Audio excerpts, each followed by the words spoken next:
भारतीय जनता पक्षाने सत्ता पुन्हा मिळवण्यासाठी अतिशय खालची पातळी गाठल्याचे या ठिकाणी दिसतंय। सगळ्या टीव्ही चॅनल्सवरती बातम्या सुरू आहेत। विनोद तावडे यांना पैसे वाटताना नालासोपाऱ्यामध्ये लोकांनी पकडले, त्यांच्यावर कारवाईची मागणी होत आहे। राष्ट्रीय कार्यकारिणीत असलेला नेता या पद्धतीने एखाद्या हॉटेलमध्ये पैसे घेऊन पकडला जातो, ही अतिशय दुर्दैवी आणि लाजिरवाणी गोष्ट आहे।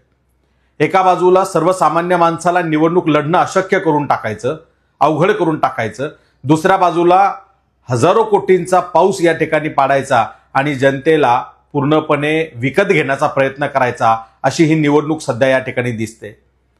दुसऱ्या बाजूला वंचित बहुजन आघाडीचे कार्यकर्ते हे घामाचा कष्टाचा पैसा लावून या ठिकाणी निवडणूक लढतायत, तर आमच्या उमेदवारांवरती प्राणघातक हल्ले केले जात आहेत। हर पद्धतीने आम्हाला या ठिकाणी अडवण्याचा प्रयत्न केला जातोय। या राज्यामध्ये धनदांडगे आणि जातदांडगे जे आहेत त्यांनी ही लोकशाहीची थट्टा मानलेली आहे, त्याचा आम्ही निषेध करतो। आणि वंचित बहुजन आघाडीच्या कार्यकर्त्यांवरती या पद्धतीने हल्ले सुरू असताना राज्य सरकार, पोलीस यंत्रणा ही हातावर हात ठेवून बसलेली आहे, त्यांचाही आम्ही निषेध करतो।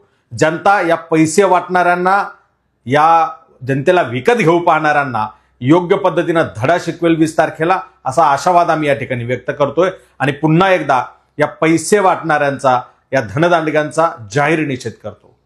अशाच नवनवीन राजकीय घडामोडी जाणून घेण्याकरता आपल्या चॅनलला सबस्क्राईब करा आणि इन्स्टा, फेसबुकला फॉलो करायला विसरू नका।